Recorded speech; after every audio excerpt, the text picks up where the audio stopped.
Welcome everyone, it's Shari Carroll, and I'm so happy to be part of the 5 Ways in 5 Days.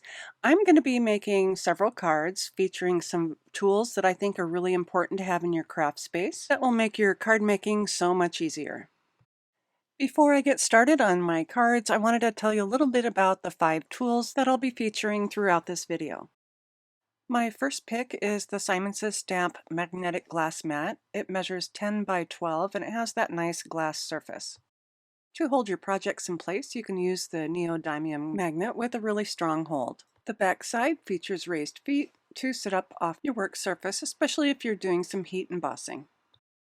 I use the glass mat whenever I'm doing any ink blending because my pet tool stays in place along with my ink pad, and I can blot off my excess ink onto the surface of the glass mat, do my blending, and then easy cleanup with a paper towel or baby wipe. Another set of tools that I really love are the Says Stamp T-squares. So we have a 12-inch and a 6-inch.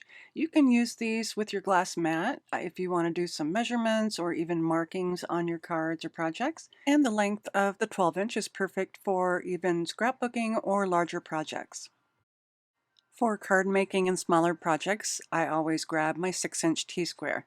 This is really great if you want to use this to align some of your dies or even your messages. It's got a nice thick ridge that will hold onto your paper. Both of our T-squares are marked with popular card sizes for easy measurement, and they both feature inches and millimeters. The Says Stamp and Stencil mat has become an all-time favorite for me, and I also keep mine in one of our clear envelopes for safekeeping. Since the entire mat is sticky, it comes with a protective sheet of plastic that you'll want to remove before using. I put mine right into my clear envelope so I can replace it when I'm done. For stenciling onto an A2 card, you'll place it into the center teal marks of the mat. And then you can place your 6-inch stencils over top, matching them up with the black lines. And now you can do your ink blending without any shifting or moving. And you can also use this with your larger 6x8 stencils with your card placed in the center.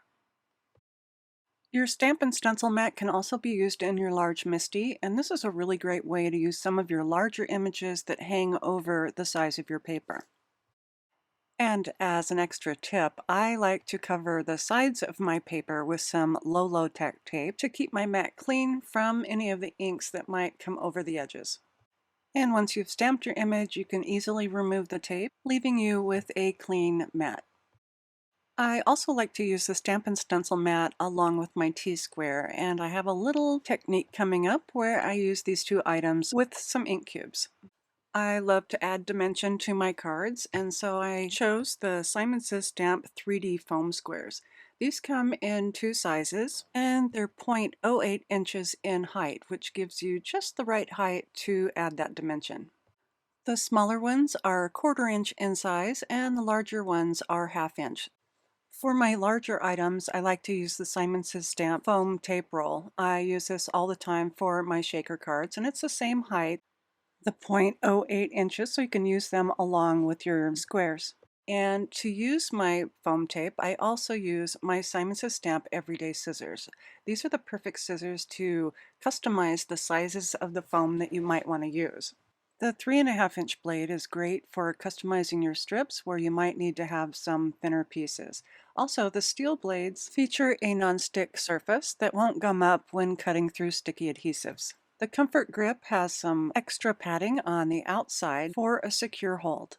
These scissors are nice and sharp, and they also have a bullet tip on the edge of the blades. I use these for most of my cutting needs, from fabrics to papers to twines and even adhesive. And now that I've shown you some of the features of these favorite 5 tools to make your crafting bliss, let's get on to some card making. The first card I'm creating features some multicolor stenciling, and I'll be using the stamp and stencil mat along with the glass mat, a 6-inch T-square, and foam squares. The stencil I'm using for this is the Summer Bouquet from Says Stamp, and it's a large bouquet in the center of a 6-inch stencil base. And I'll be using my low-tech tape to protect that side. And now I can place my stencil over the top of my cardstock and press it down onto the mat. And now I'm ready to do my stenciling, and I like to use my glass mat to blot off some of the color before I start into the stencil. I always like to start really light first, and then I can work into my darker colors as I start the blending process. By tapping off that ink first, I'm assured that I'm not going to start too dark. And before I start a new color, I can just easily wipe away the glass mat and start into that new purple color by blotting that off a little bit and then blending it through the stencil. As I continue to add in my color, I pick up more of the ink from the glass mat and continue to blend. And before I start with a different color of purple, I'm going to clean the brush off by rubbing it on a paper towel. And then I can go into the orchid ink and again blot that off and start stenciling the other flower. To remove your stenciled project from the Stampin' Stencil mat, just curve that around and it starts to release your card, and you can just pull that away. I also like to use the glass mat for edging around my projects, and here I'm just adding a little bit of aspen color around the edges and also going in with some heather ink. By using the two colors together, it'll blend in with the colors from the centers of the flowers. And next I'll use my tape runner and I'll go around all four sides and I'll put a little bit in the center, and then I can place this onto an A2 top folding note card. For my greeting, I'm using the reverse bold birthday sentiment strips, and I'm just trimming these down with my small guillotine trimmer so I can get into those small areas.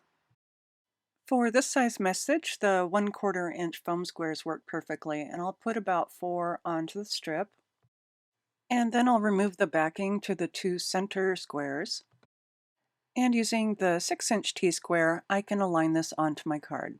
For my finishing touches, I'm adding some sequins, and I've just picked some from my green pack and purple pack, and I'm using Simon Says Stamp Craft Tacky Glue along with our Pierce and Place tool to glue these down in place. And with that, card number 1 is complete using 4 of the 5 tools. Card number 2 features a window shaker, and I've used all 5 of my tools to complete this card. For this card, I'm using the Simon Says Stamp Fresh Cut Floral Stems die, and I've cut this from Neenah 110-pound cardstock. Before I start ink blending, I'm going to mask off the stem using some low-tack tape, and this sticks really nicely to the glass mat. And I'm starting off with seafoam ink for the lightest color, and I am using the die packaging as an example of which colors are lightest and darkest. For the middle part of the blossom, I'm using surf ink, and for this one, I'm going to go from the bottom up and do a little ombre coloring. So I'm going to make sure that that bottom is really heavily colored, and then I can blend up to the top of the blossom. And finally, for the darkest color, I'm using ocean ink, and again, blotting that off before I get started. Trying to figure out where to hold this. I want to make sure that I go in a little bit lighter, and then I can start blending that color in. By using the glass mat, I can blend all around the edges of my die cuts, and this makes it really easy since it's such a slick surface. And finally, for the stem, I've masked off the blossom portion, and I'm using Perfection ink, and I'm just running this up and down the stem and all over the leaves. And to affix these together, I'm using the Simon Says Stamp Craft Tacky Glue, and I'm gluing just a little bit on the tip of that flower that sits on the outside, and I'll glue it to the second layer. And now I can add some glue to the base layer and add the other 2 layers on top to finish the flower. I'm using a rectangle die on my A2 panel, and I'm using the 6-inch T-square at the bottom to make sure that that's aligned straight. And once that's die cut, I'm using the Simon Says Stamp Gradient Dot embossing folder for some texture. By die cutting first, you can preserve all the texture from the embossing folder. And now I'm ready to create the window for my shaker card, and I'm using some of the Simon Says Stamp Dot Runner, and I'll be adding this to the back of the embossed panel. I've cut a piece of clear acetate just smaller than the panel, and I'm adding some dot runner around the edges of this as well, so that I have a really nice secure hold. And now I can put my piece of acetate onto the back of the panel and make sure that it's sealed. I've put the panel in the center of my stamp and stencil mat, and I'm adding a sentiment from the Plant Sentiment stamp set with my flower just setting to the side for placement. And then I can ink up the stamp with white StazOn and make sure that my stamp and stencil mat is right in that corner just in case I have to stamp it twice. I'll press that down and then I can reveal my stamped sentiment and it's perfectly placed. With my panel ready to go, it's time for some assembly, and I'll be using the 1/4 inch foam squares for the main parts of the flower.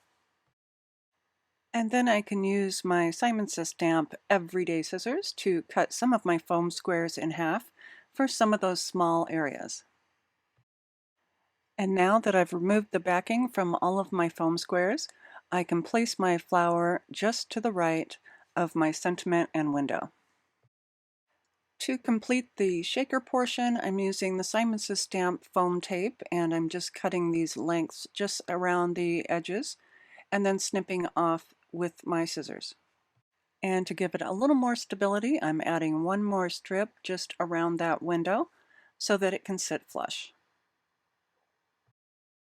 Before I add my sequins and seal this up, I like to use the Simon Says stamp brush powder tool around the edges of the foam tape, and this helps prevent the sequins from sticking to the sides and also controls the static. And now I can add my sequins, and I like to run my finger over them to make sure that they sit flat before I seal this up. Sometimes if you get a clump, it will prevent them from shaking around. And now I can remove the backing of the foam tape, and I have a panel of color blend paper that I've trimmed down to fit just inside my card panel, and I can place this right down on top of that foam. And now I have a little window shaker along with my message and my flower. I'm adding a few sequins to the outside of the panel, and I'm using the same sequins that I've used for the inside, along with my Pierce and Place tool and Simon Says Stamp Craft Tacky Glue. And to finish this up, I've added some twine and wrapped that around and tied it in a bow just at the stem of the flower. With 2 cards complete, I'm now bringing you to my final card and tag, and I'm doing a fun technique using the 12-inch T-square ruler. For this, I'm using a half sheet of white cardstock and I put it onto my stamp and stencil mat, and I'll be using my T-square ruler to help me guide to create some stripes. If you're right-handed, you'll hold it with your left hand and work to the right, but I am left-handed, so I'll be holding it with my right and working to the left. I'm starting with a Sunbeam ink cube and I'm running this from the top all the way to the bottom and then back up if need be. Snug your ink cube up to that top corner of your T-square to get started. Once you're done with one color, you'll want to use a baby wipe or paper towel and wipe off the excess ink before starting with another color. My next color is Cantaloupe, and I have allowed enough space so that these can overlap slightly to create a new color.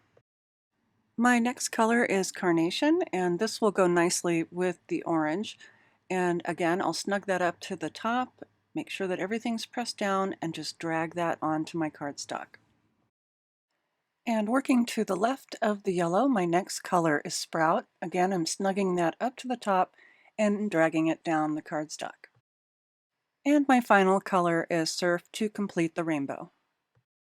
To remove the panel from the stamp and stencil mat, just curve that stamp and stencil mat and release the paper. And now I'm trimming this down to 4 inches by 5 1/4 for my edge-to-edge shaker card.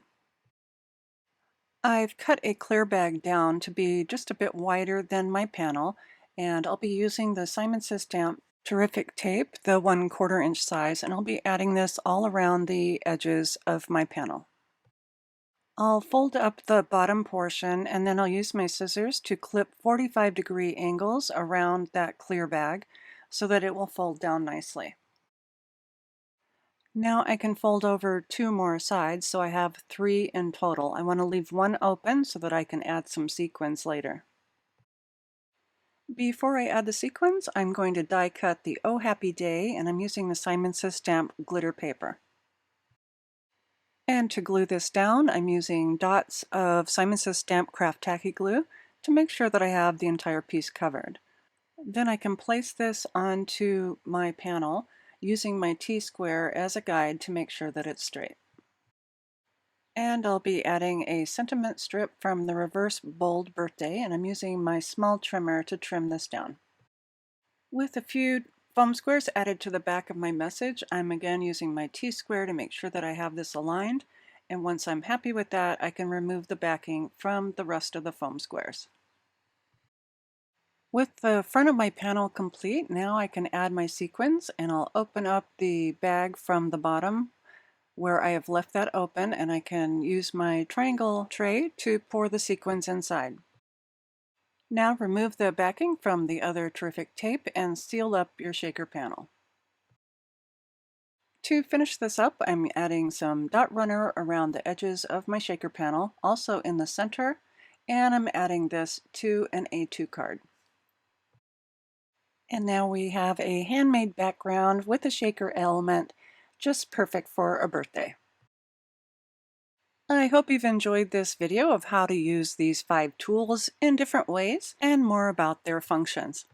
Don't forget, you can find all the products that I've used down in the description box below and also on our blog post. And remember to stay tuned for more 5 ways in 5 days. And as always, thanks so much for watching. Hi there, I'm Heidi, Simon's mama and founder at simonsaysstamp.com. Thank you so much for watching our video.